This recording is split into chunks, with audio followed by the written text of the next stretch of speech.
दतिया विधानसभा उपचुनाव पर पूरी तरह प्रतिष्ठा की लड़ाई बन चुकी है। भारतीय जनता पार्टी और कांग्रेस दोनों ने अपनी पूरी ताकत मैदान में उतार दी है।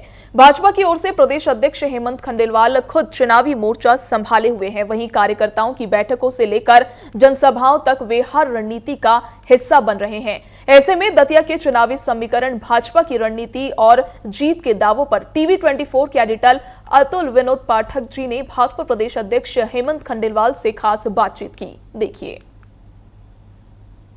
दतिया उपचुनाव बीजेपी के लिए प्रतिष्ठा का सबब बना हुआ है। हमारे साथ प्रदेश अध्यक्ष हेमंत खंडेलवाल जी हैं। हेमंत जी, नामांकन के बाद एक दो दिन को छोड़ दें तो लगातार आप यहीं हैं, समाजों की बैठक ले रहे हैं, सभाओं को संबोधित कर रहे हैं। तो एक बूथ का कार्यकर्ता और प्रदेश का अध्यक्ष, सारी दूरियां आपने खत्म कर दी।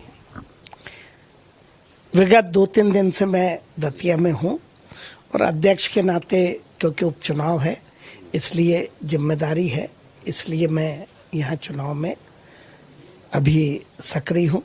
जहाँ तक दतिया उपचुनाव का सवाल है, भारतीय जनता पार्टी के कार्यकर्ता कड़ी मेहनत कर रहे हैं।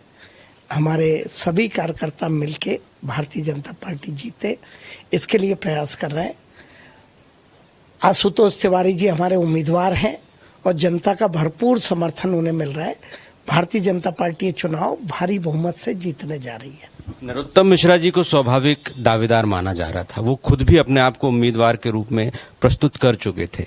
अब आपने उनका टिकट काट कर आशुतोष तिवारी जी को टिकट दिया है, तो क्यों नहीं नरोत्तम मिश्रा जी के समर्थक, उनके प्रशंसक नाराज होंगे और वो आपको नुकसान पहुंचा सकते? देखिए, भारतीय जनता पार्टी एक विचारधारा आधारित और कार्यकर्ता आधारित दल है। भारतीय जनता पार्टी में जिसको जो जिम्मेदारी दी जाती है वो उसका निर्वाह करता है। नरोत्तम मिश्रा जी भी लगातार कार्यकर्ताओं के साथ मेहनत कर रहे हैं और भारतीय जनता पार्टी को विजय दिलाने के लिए वे रात और दिन एक कर रहे हैं। विधानसभा चुनाव में ऐसी क्या कमी रह गई कि आप यहाँ जीत नहीं सके, और अब वो कौन सी कमी थी जिसको आपने पूरा करके और जीत के लिए आशान्वित आप दिखाई दे रहे हैं?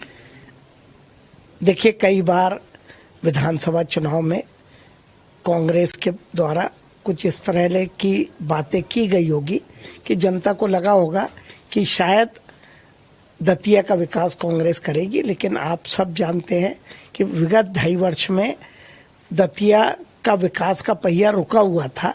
अब जनता को उम्मीद है कि भारतीय जनता पार्टी जीतने के बाद विकास का पहिया फिर से घूमेगा और दतिया का विकास फिर से होएगा। अब बतौर प्रदेश अध्यक्ष ये पहला चुनाव आपके नेतृत्व में हो रहा है, तो ये माना जाए कि ये प्रतिष्ठा का चुनाव आपके लिए खास तौर पर? एक कार्यकर्ता के नाते जैसे सभी कार्यकर्ताओं की प्रतिष्ठा चुनाव में होती है, ऐसी मेरी भी है।